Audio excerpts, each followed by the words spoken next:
आपका स्वागत है टारगेट सरकारी नौकरी यूट्यूब चैनल पर। मैं हूं इरशाद अली। जैसा आप लोग जान ही चुके हैं कि जूनियर सुपर टेट की भर्ती बहुत जल्द आपको देखने को मिलेगी, तो इसके लिए आप बिल्कुल तैयार हो जाइए। अपनी पढ़ाई एक सिरे से शुरू कर दीजिए। इसको देखते हुए हमने सुपर टेट 2021 के लिए क्लासेस चैनल पर शुरू कर दिए, जिसमें 4 सब्जेक्ट हमने पहले शुरू किए हैं। करंट अफेयर्स एंड जीके की 3 क्लास हो चुकी हैं।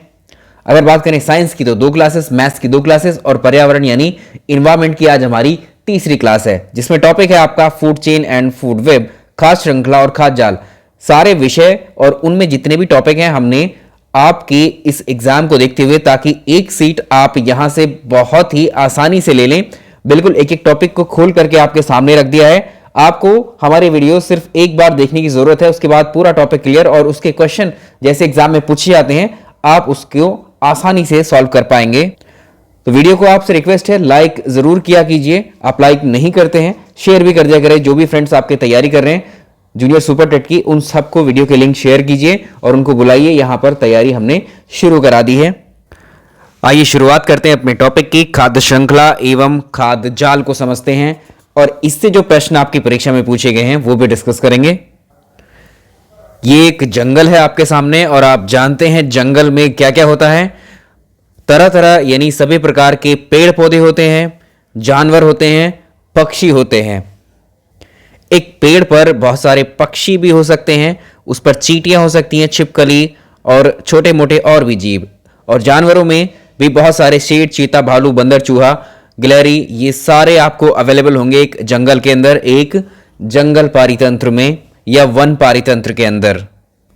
यानी ये एक फॉरेस्ट इकोसिस्टम का पिक्चर आपके सामने है, जिसमें से हमने जो है एक पौधा आपको दिख रहा है, यहां एक बकरी नजर आ रही है, एक ह्यूमन भी नजर आ रहा है आपको और यहां पर एक शेर है।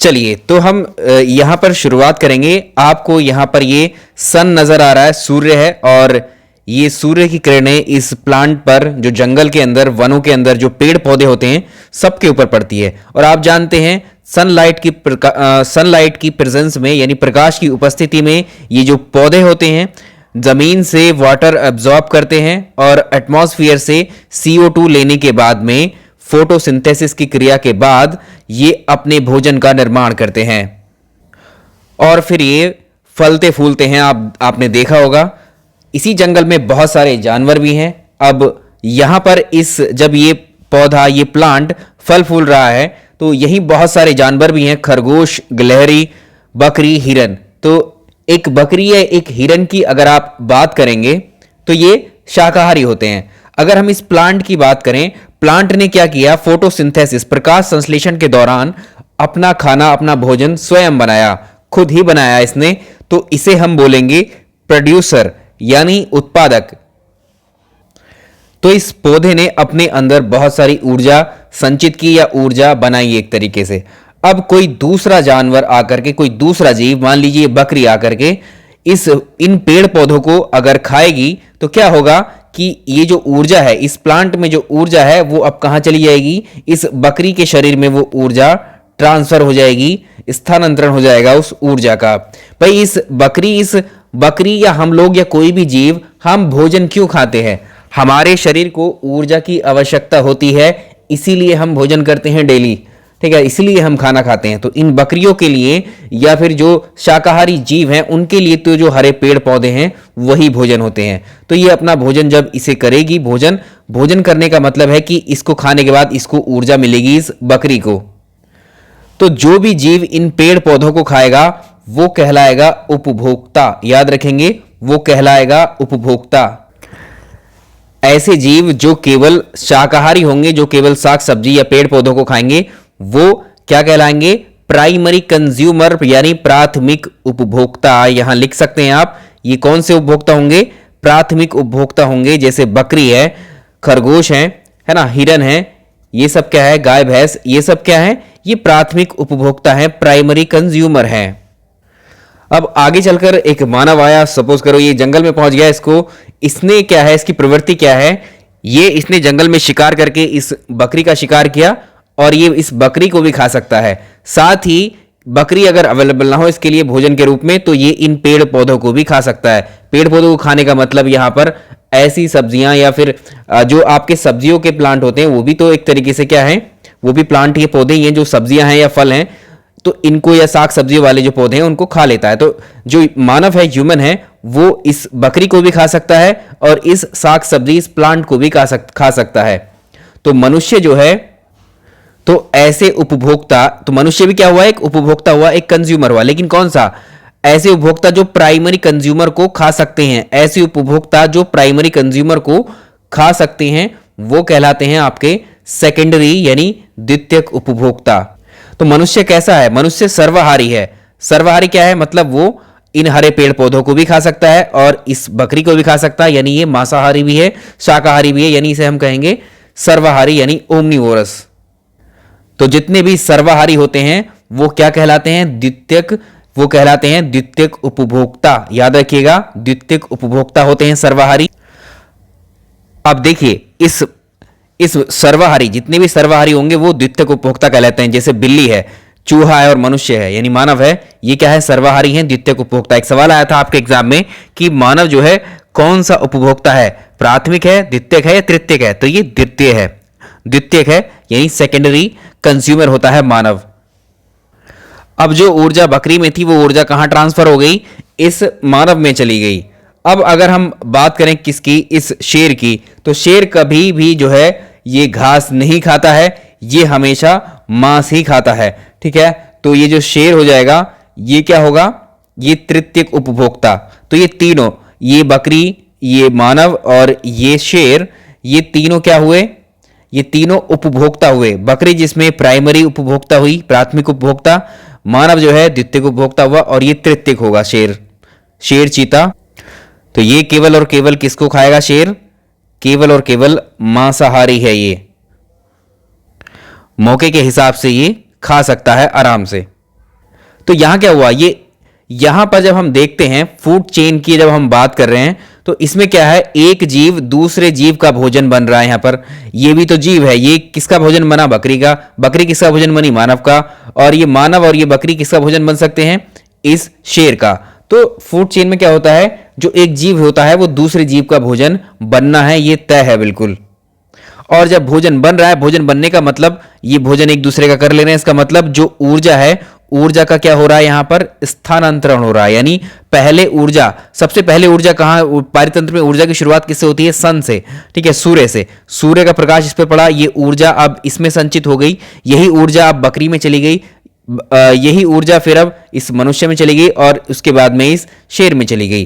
तो हम इसकी डेफिनेशन अब कैसे देंगे, तो यहां से जो एक नंबर की डेफिनेशन यहां बनती है, क्वेश्चन जो बनता है, भोजन, भोजन तथा ऊर्जा का एक वर्ग के जीवों से दूसरे वर्ग के जीवों में जो स्थानांतरण हो रहा है, इसी स्थानांतरण को, इसी transfer of energy and food को हम कहते हैं खाद्य श्रृंखला या फूड चेन। चलो इसकी डेफिनेशन ये देख लो कि भोजन और ऊर्जा का एक वर्ग के जीवों से दूसरे वर्ग के जीवों में स्थानांतरण खाद्य श्रृंखला कहलाता है। तो उसी डायग्राम को, उसी पिक्टोरियल व्यू को आप ऐसे लिख सकते हैं और ये हमारे अब काम आएगा, इसको हम बार बार समझेंगे। उत्पादक पेड़ पौधे हुए, प्राथमिक उपभोक्ता जो शाकाहारी जीव होते हैं वो हुए, द्वितीयक उपभोक्ता वो हुए जो सर्वाहारी हैं, और तृतीयक वो हुए जो केवल और केवल मांसाहारी हैं। तो यहाँ हम ये कहेंगे कि जो आहार श्रृंखला है या खाद्य श्रृंखला या फूड चेन है, किसी भी पारितंत्र में जीवों का वो क्रम दिखाता है जिसमें एक जीव दूसरे जीव को खाता है, जो भी हमने देखा है।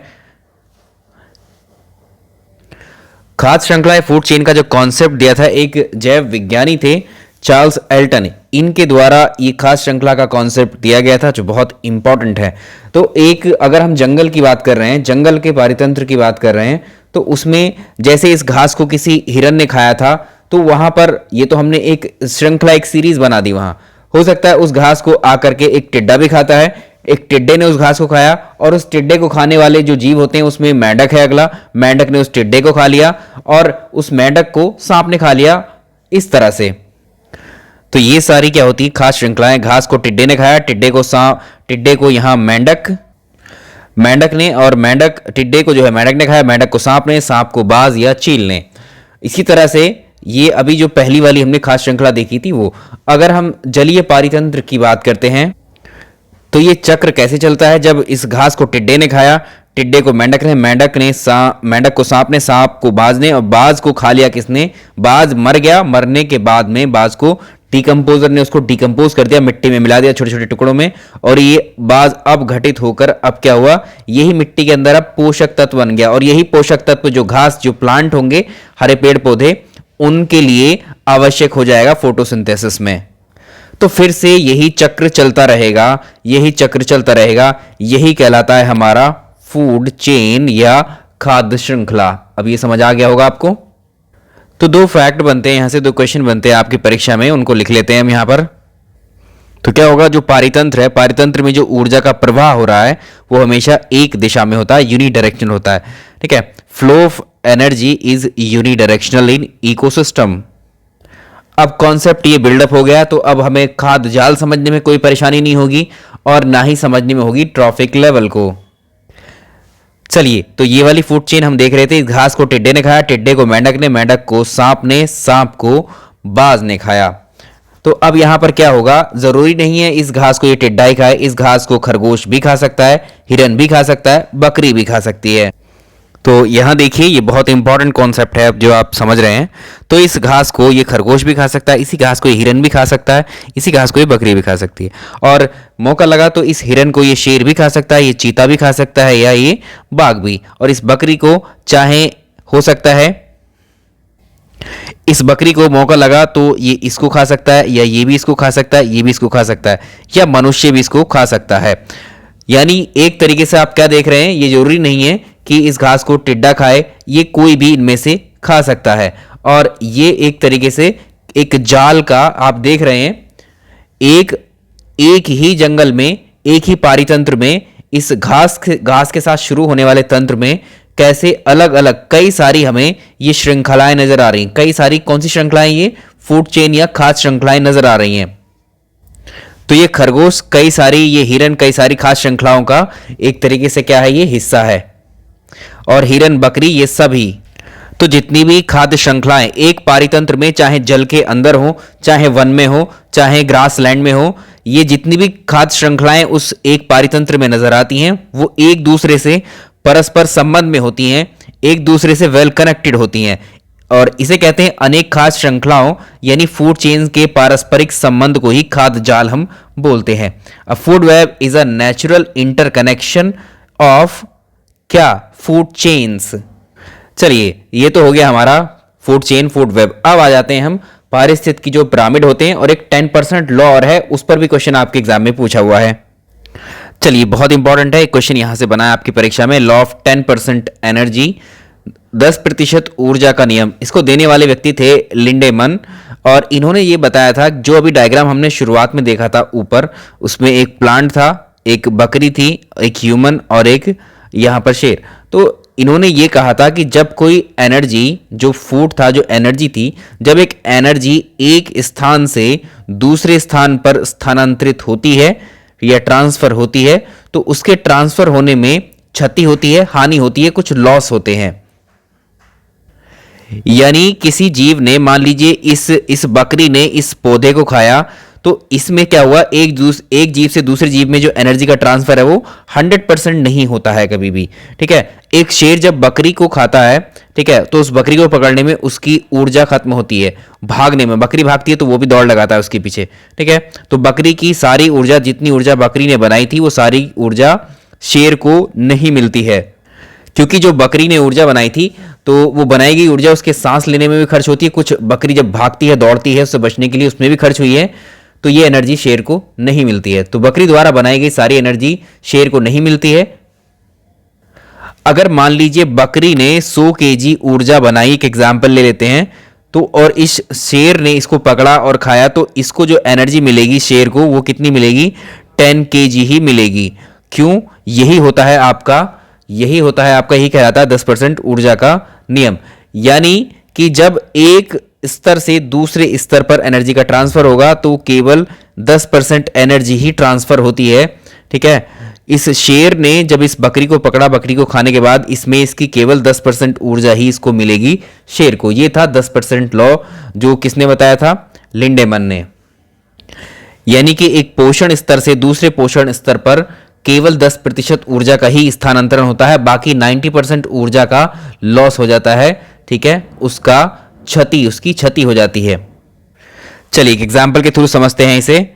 यहां देखिए, ये जो हरी घास है, मान लीजिए हरी घास ने जो है 1000 कैलोरी ऊर्जा इसने बनाई, हरी घास ने 1000 कैलोरी ऊर्जा इसने बनाई। अब टिड्डे ने इस घास को खा लिया तो टिड्डे के पास केवल 10% एनर्जी ही पहुंचेगी। 1000 का 10% होगा 100 कैलोरी ऊर्जा टिड्डे के पास पहुंची।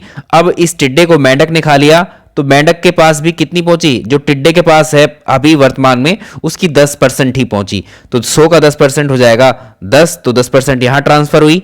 मेंढक को खा लिया सांप ने तो इस सांप में भी 10% एनर्जी ही ट्रांसफर हुई, और इस सांप को बाज ने खा लिया या चील ने तो इसको भी 10% की ही एनर्जी ट्रांसफर हुई। यहां पर अगर बाज को या चील को किसी ने खा लिया तो उसको जो है 0.01 एनर्जी मिलेगी। यानी इसलिए बाज को कोई खाने वाला जनरली नहीं होता है, इसलिए बाज को जो है टॉप कार्निवोरस में रखा जाता है। याद रखिएगा, टॉप के उच्च स्तर के जो ये मांसाहारी होते हैं उसमें रखा जाता है। उच्च स्तर के मांसाहारी वे जीव होते हैं जिनका कोई भी जीते जी शिकार नहीं करता है, क्योंकि शिकार भी अगर इनका करेगा तो इनके शिकार करने से उनको ज़्यादा एनर्जी नहीं मिलेगी। यानी इन पोषण स्तरों पर जब आप देख रहे हैं, ये स्तर पोषण स्तर अलग है, ये अलग है, इन पोषण स्तर पर जितना आप आगे इस तरफ से आओगे तो यहां ज्यादा एनर्जी है, फिर तो कम होती चली जा रही है, आप खुद देख रहे हैं यहां पर। तो यही है 10% लॉ ऑफ 10% एनर्जी।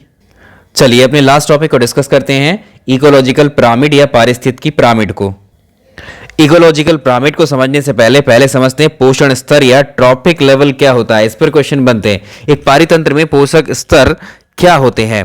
देखिए, पोषण का जो मतलब होता है, पोषण का मतलब होता है ऊर्जा। आप जानते हैं पोषण का मतलब ऊर्जा या भोजन होगा, और स्तर का मतलब होता है स्थान, यानी किस स्थान पर किस जीव को भोजन मिल रहा है, किस स्थान पर किस जीव को भोजन मिल रहा है, यही उसका पोषण स्तर कहलाता है। फिर ऐसे कह सकते हैं, किसी स्थान पर किसी जीव को पारितंत्र में भोजन या ऊर्जा की प्राप्ति होती है, यही उसका पोषण स्तर होता है। जैसे समझते हैं, जैसे सबसे पहले भोजन किसको मिला? जो हरी वनस्पतियां थी, जो पेड़ पौधे थे, सबसे पहले भोजन मिला किसको? हरी वनस्पति को या पेड़ पौधे को, जिनको उत्पादक कहा जाता है। क्यों मिला उसको पहले? क्योंकि सूर्य की किरणें जो है एक बकरी पर भी पड़ती हैं, एक पेड़ पर भी पड़ती हैं, हर एक इंसान पर भी पड़ती हैं, लेकिन इन किरणों के पड़ जाने भर से जीवों को भोजन नहीं मिल पाता है। भोजन जो मिलेगा सबसे पहले इस सनलाइट के पड़ने से, वो मिलता है हरी वनस्पतियों को, जिन्हें हम उत्पादक कहते हैं। तो उत्पादक को यानी प्लांट्स को पोषण स्तर पर सबसे ऊपर रखा जाता है, नंबर 1 स्थान दिया जाता है इनको। ठीक है, तो अब उस हरी घास को जो उत्पादक को कोई भी खाएगा, उसका पोषण स्तर नीचे हो जाएगा। जैसे हरी घास को खाया टिड्डा, हरी घास को खाने वाला टिड्डा है। एक सेकंड, इस पर समझते हैं। ये हरी घास है, हरी घास को क्या है, सबसे पहले सनलाइट मिली और इसने क्या हुआ, सबसे पहले भोजन इसे मिला, तो ये क्या हो गया, ये प्रथम, ये फर्स्ट, ये ट्रॉपिक लेवल फर्स्ट हो गया, यानी ये प्रथम पोषण स्तर हो गया। इसको लिख देते हैं प्रथम पोषण स्तर। आगे बढ़े, इस हरी घास को खाने वाला कौन है? टिड्डा। तो टिड्डा क्या है, द्वितीय पोषण स्तर पर है, यानी ये ट्रॉपिक लेवल सेकंड पर है, ऐसे लिखेंगे इसको। अगली बार आया, मेंढक ने इस टिड्डे को खा लिया, तो ये ट्रॉपिक लेवल 3 पर है। ठीक है, तृतीयक हो गया, और ये सांप हो जाएगा इस तरह से। इस मेंढक को खाने के बाद ये ट्रॉपिक लेवल 4 पर, और बाज जो है ये हो जाएगा 5वें पर। फिर यहां देख सकते हैं हम, हरी घास को बकरी ने खाया, बकरी को मनुष्य ने, मनुष्य को शेर ने, तो ये ट्रॉपिक लेवल 1 हो गया, ये ट्रॉपिक लेवल 2, ये ट्रॉपिक लेवल 3, ये ट्रॉपिक लेवल 4। एक चीज और याद रखेंगे, किसी भी पारितंत्र में जो पोषक स्तर होते हैं कि तीसरी पोषक स्तर पर केवल मनुष्य होगा, ऐसा भी नहीं है, ये फिक्स नहीं होता है, निश्चित नहीं होता है। भाई इसका शेर का मन किया, पहले इसने बकरी को खा लिया मनुष्य से पहले, तो ये ट्रॉपिक लेवल 3 पर आ जाएगा शेर, इस तरह से। ठीक है, अभी जितनी भी चीजें हमने पढ़ी हैं, ट्रॉपिक लेवल वगैरह, इन सबको अगर हम एक डायग्राम के रूप में रिप्रेजेंट कर दें तो यही क्या कहलाएगा, इकोलॉजिकल पिरामिड। जब सूचना को हम एक डायग्राम के माध्यम से रिप्रेजेंट करने लगते हैं तो उसी को इकोलॉजिकल पिरामिड हम बोलते हैं। एक पोषण स्तर से, जैसे प्राइमरी ट्रॉफिक लेवल से सेकेंडरी ट्रॉफिक लेवल की तरफ जाते हैं, सेकेंडरी से टर्शरी की तरफ जाते हैं, तो जीवों में जिस तरह के संबंध देखने को मिलते हैं, जीवों के संबंधों में किस तरह का परिवर्तन आता है, वही हम एक डायग्राम के थ्रू इस पारितंत्र में दर्शाते हैं। इस पारिस्थितिकी पिरामिड के रूप में हम दर्शाते हैं। पहले हम सीखेंगे ऊर्जा पिरामिड यानी एनर्जी पिरामिड बनाना। ये वही फूड चेन है आपकी, इस फूड चेन को रिप्रेजेंट करते हैं हम, और कुछ नहीं करते हैं, बहुत सिंपल है। अब देखो इसको, इतनी सारी जो हमने 20 मिनट तक अभी ये डिस्कशन किया है, यहाँ अब एक लाइन में समझ आ जाएगा कि पिरामिड क्या होते हैं, कैसे बनते हैं। ठीक है, अगर डायरेक्टली यहाँ बताया जाता है इस चीज़ को तो आप शायद ना समझ पाते। घास ने जो है अपने अंदर जो ऊर्जा बनाई है वो 1000 कैलोरी बनाई है। खरगोश ने इसे खाया तो इसके अंदर 10% ही एनर्जी ट्रांसफर हुई कुल। खरगोश के बाद खरगोश को जो है यहाँ पर सांप ने खा लिया सपोज करिए, तो यहाँ कितनी 10 कैलोरी ऊर्जा ट्रांसफर हुई और आगे जो 1 कैलोरी। अब क्या होगा, सबसे पहले हम क्या करेंगे, इसको हमें अब डायग्राम के थ्रू रिप्रेजेंट करना है। कैसे करेंगे, मान लीजिए ये 1000 कैलोरी, सबसे ज्यादा जो ऊर्जा है वो किसके पास है, घास के पास है। घास के पास कितनी ऊर्जा है, 1000 कैलोरी है। ठीक है, तो 1000 कैलोरी है, हम क्या करेंगे, इसको घास लिख दिया तो ये लाइन थोड़ी बड़ी बनेगी। जितने भी पिरामिड हम बनाएंगे, सारे पारितंत्र की शुरुआत किससे होती है, प्लांट से होती है, घास से होती है। ठीक है, तो घास क्या है, प्लांट ही है, तो यहीं से शुरुआत होगी। अब आगे देखिए, खरगोश में जो एनर्जी ट्रांसफर हुई वो कितनी हुई, 100 कैलोरी ऊर्जा ट्रांसफर हुई। तो ये तो 1000 की लाइन है, 1000 कैलोरी की है, लेकिन जब ये ट्रांसफर हुई तो ये ऊर्जा कितनी घट गई, 90% घट गई, तो 10% बची। तो कितना है ये, खरगोश को कितनी मिली, 100 कैलोरी ऊर्जा ही मिली। आगे बढ़िए, खरगोश के बाद ये एनर्जी सांप को 10 कैलोरी मिली, यानी अब और कम हो गई, ये सांप को मिली इतनी। सांप के बाद में बाज को तो और भी कम मिली। ठीक है, तो ये हो गया बाज। अब देख रहे हैं, पहले एनर्जी 1000 कैलोरी थी, अब 100 कैलोरी, अब यहां पर 10 कैलोरी और ये 1 कैलोरी। जब आप इनको ऐसे मिलाते हैं इस तरह से, तो ये एक पिरामिड की शेप हमको नजर आती है। तो ये घास पारितंत्र का पिरामिड हो गया आपके लिए, घास पारितंत्र का ऊर्जा पिरामिड है ये, याद रखेंगे इसको। तो आप ऐसे बना सकते हैं। ये ट्रायंगल, ये पिरामिड कैसे शो होते हैं, ये एक्चुअली ये ऊर्जा को घटते क्रम में दिखा रहे हैं, ऊपर की तरफ जा रहा है ये। तो जितनी भी फूड चेन आपको दी गई थी, आप एनर्जी के हिसाब से आराम से बना सकते हो। तो ये था हमारा ऊर्जा पिरामिड का कॉन्सेप्ट, आप बना सकते हैं अब आराम से इसको। कितनी भी आपको फूड चेन दे दी जाए, उनको ही आप रिप्रेजेंट कर सकते हैं ऐसे। ठीक है, चलिए इस लेक्चर में इतना ही रहने देते हैं। पसंद आया तो इसको लाइक ज़रूर कीजिएगा और अपने दोस्तों को भी बताइए यहाँ हमने तैयारी शुरू की है, और कमेंट में ज़रूर बताएं। इसमें कोई डाउट हो तो वो भी आप लिख दीजिए। Thank you so much.